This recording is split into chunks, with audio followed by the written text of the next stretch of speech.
Bismillahirrahmanirrahim. Assalamualaikum warahmatullahi wabarakatuh. Alhamdulillahi wahdah. Wassalatu wassalamu ala man la nabiyya ba'dah.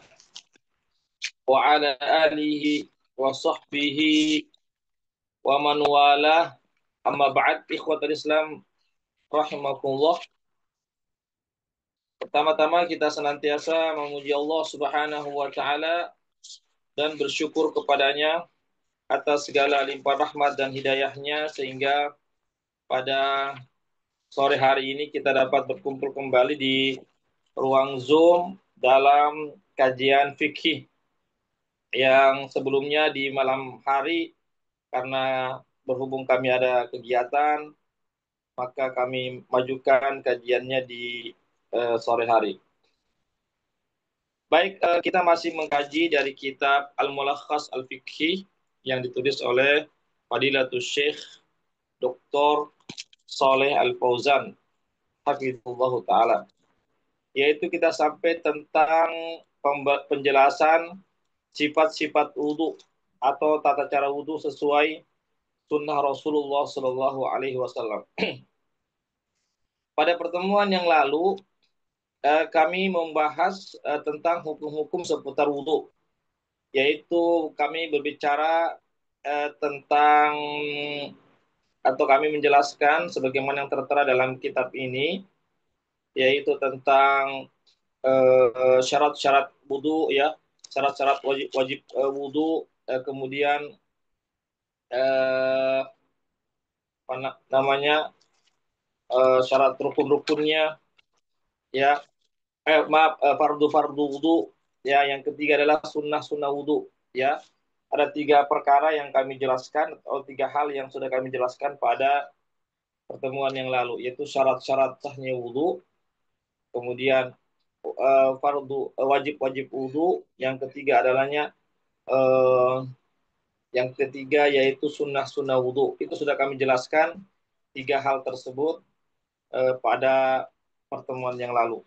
Sekarang kita membahas tentang tata caranya, tata cara wudhu sesuai sunnah Rasulullah Shallallahu Alaihi Wasallam. Pertama, tata caranya adalah kita berniat di dalam hati tentunya, ya, yaitu kita berniat berwudhu, ya, untuk melaksanakan ibadah sholat misalnya, atau melaksanakan ibadah yang lainnya. Yang kedua, membaca bismillah, ya. Lalu kedua kita membaca bismillah. Yang ketiga yaitu kita mencuci kedua telapak tangan sebanyak 3 kali. Ya, kita mencuci kedua telapak tangan sebanyak 3 kali. Kemudian setelah itu kita berkumur-kumur sebanyak 3 kali. Ya, lalu kita beristinsyak. Istinsyak itu artinya menghirup air masuk ke dalam hidung dengan tarikan nafas dari hidung. Itu juga sebanyak 3 kali. Lalu kita mengeluarkannya. Mengeluarkan juga dengan nafas. Ya, bisa dibantu dengan tangan, ya. Itu juga dikeluarkan sebanyak 3 kali, ya.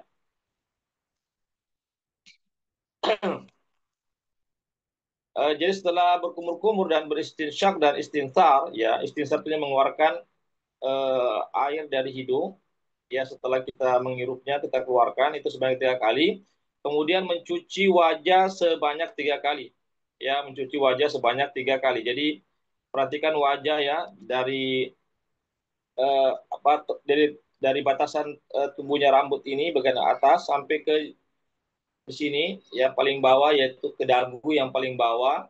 Kemudian wajah dari sini telinga, ya, samping telinga ini, ya, sampai apa namanya ini, batasan telinga ini sampai ini lebarnya sampai ke yang sebelah kiri, ya. Jadi harus diperhatikan atas bawah kiri kanan itu wajahnya harus kena air. Jangan sampai kita mengusap cuma bagian depannya saja, sedangkan sebelah kiri dan kanan yang atau di samping pipi itu jangan sampai tidak kena. Jadi harus kena itu. Karena yang di samping pipi itu yang dekat telinga, yang berbatas dengan telinga itu bagian daripada wajah. Jadi harus kena itu. Iya. Begitu juga yang memiliki janggut ya. Jadi yang memiliki janggut juga itu juga mesti yang janggutnya tipis ya harus kena juga bagian kulit-kulitnya ya, janggutnya kena, rambut-rambut janggut tuh kena. Begitu juga yang tebal ya, seandainya janggutnya tebal maka harus disela-selai, disunahkan untuk disela-selai janggut tersebut ya.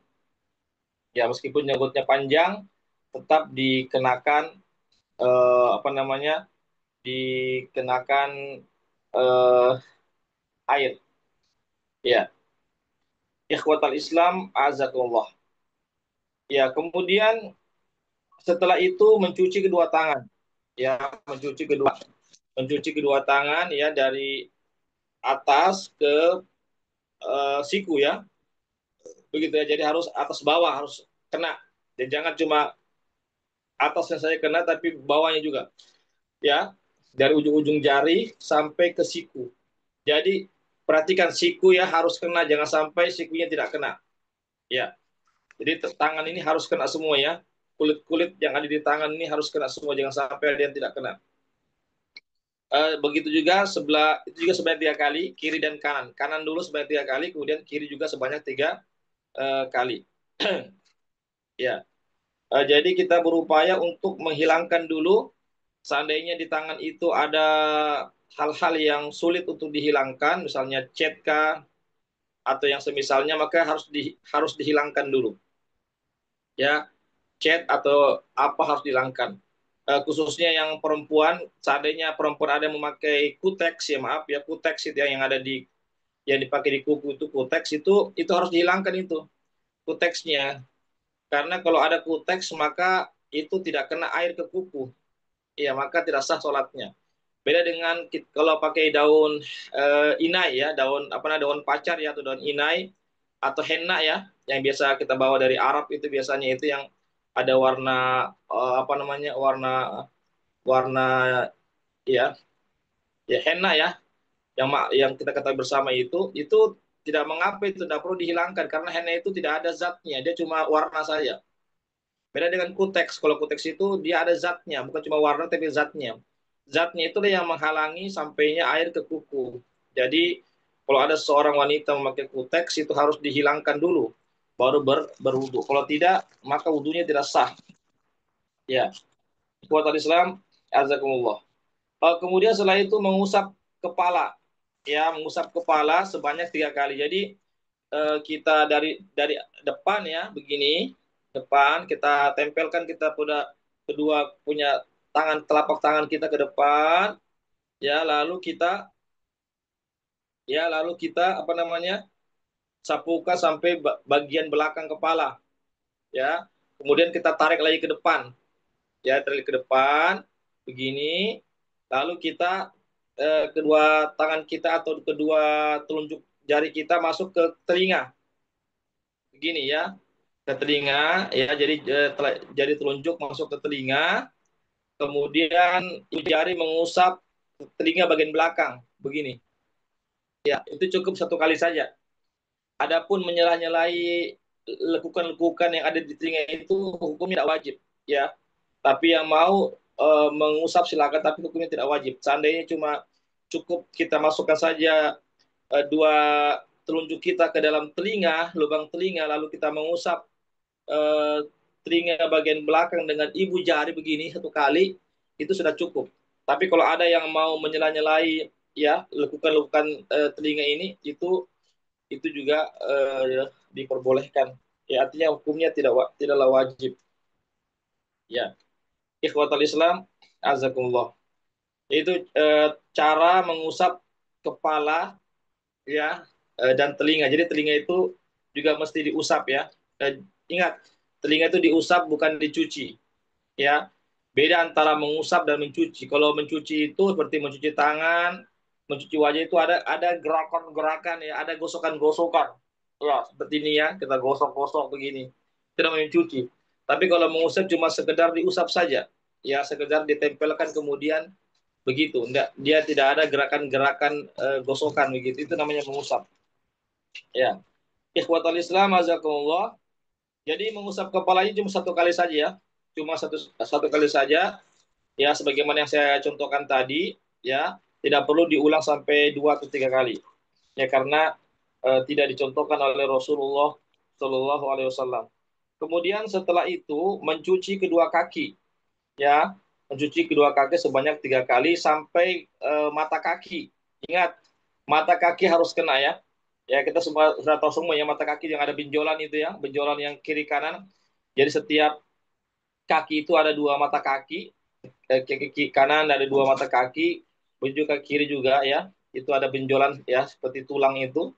2 benjolan itu harus kena itu. Ya, itu mata kaki harus kena.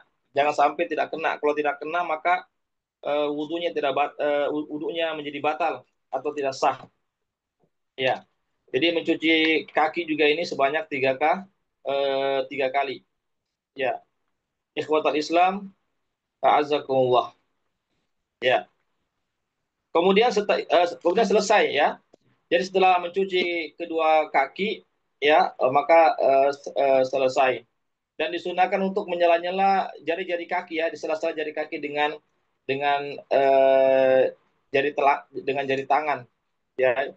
Jadi jari tangan itu menyela-nyelai jari-jari kaki. Itu fungsinya adalah agar betul-betul air itu kena semua di sela-sela jari itu, jangan sampai ada bagian kaki yang tidak terkena. Ya. Ikhwatul Islam, azakumullah. Ya ini yang perlu kita perhatikan bersama. Ya. Kemudian setelah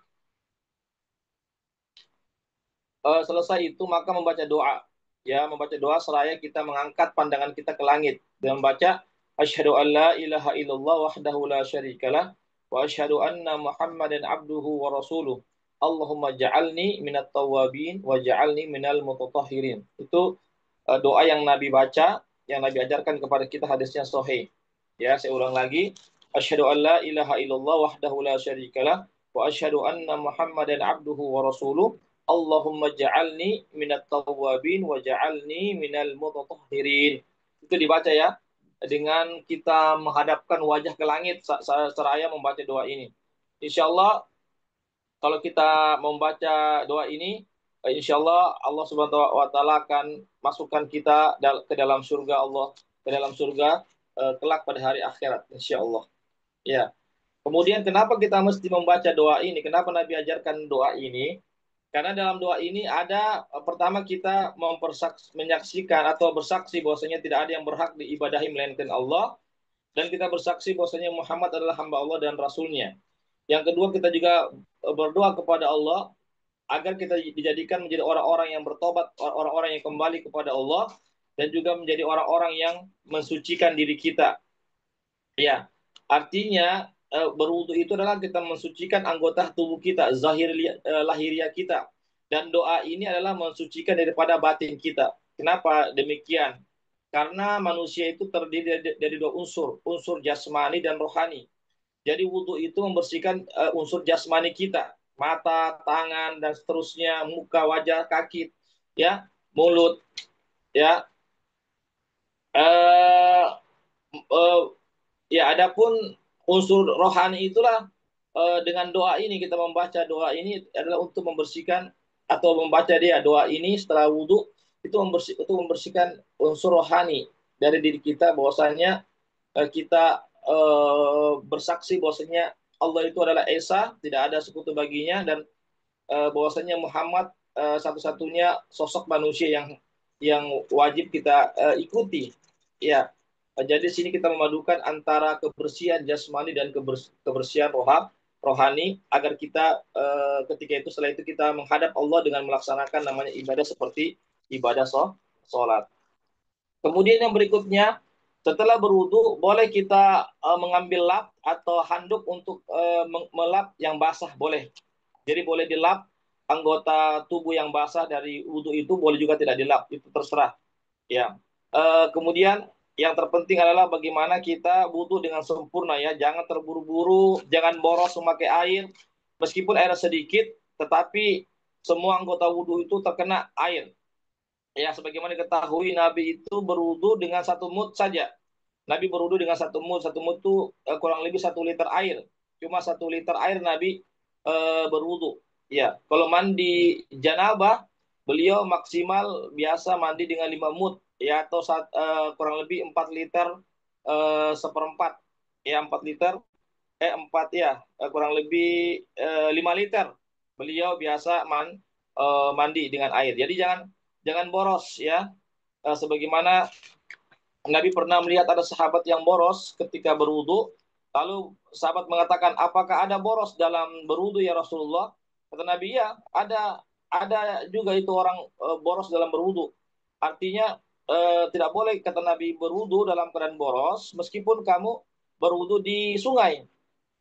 Ya, meskipun di sungai itu banyak sekali air, tetapi tetap kita tidak boleh boros, ya. Karena boros itu adalah merupakan eh, saudaranya setan, ya, atau ya saudaranya setan disebutkan dalam Al-Qur'an, innal mubadzirina kanu min ikhwani syayatin. Kata Allah dalam Al-Qur'an, sesungguhnya orang-orang yang boros itu dalam segala hal, boros dalam makanan, dalam minuman, dalam pakaian, dalam berwudu juga, dalam mengeluarkan uang dan seterusnya, itu juga kata Allah mengatakan orang-orang yang boros itu adalah saudaranya setan.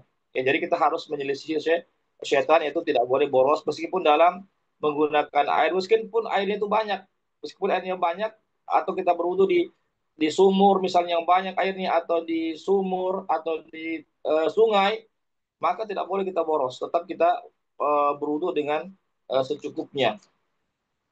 Ya, ikhwatal Islam, azakumullah, yaitu terkait tentang penggunaan air.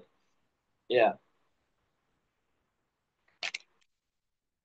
ya, saya pikir selesai ya, ya, tentang masalah ini, ya, tentang tata cara wudhu sesuai sunnah Rasulullah Shallallahu Alaihi Wasallam. Jadi tentang wudhu itu disunahkan 3 kali ya, 3 kali. Tapi kalau ada yang cuma 1 kali saja, misalnya mencuci tangan cuma 1 kali saja, itu boleh, minimal 1 kali.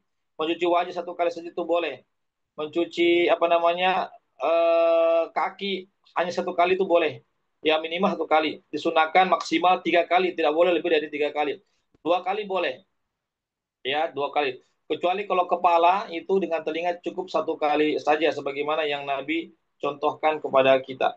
Ya, demikianlah apa yang bisa kami sampaikan. Semoga kita bisa melaksanakan sunnah-sunnah beliau, termasuk dalam sunnah atau tata cara berwudu sesuai dengan sunnah Rasulullah Shallallahu Alaihi Wasallam, agar wudhu kita benar, bisa diterima oleh Allah, dan juga kita mendapatkan pahala yang besar di sisi Allah Subhanahu wa Ta'ala. Demikianlah apa yang bisa kami sampaikan, pembahasan tentang tata cara wudhu sesuai sunnah Rasulullah Shallallahu Alaihi Wasallam. Ya, sebelum saya tutup, ada yang mau bertanya, dipersilakan.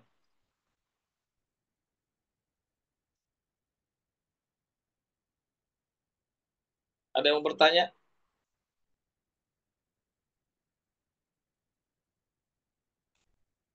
Bisa langsung atau lewat room chat.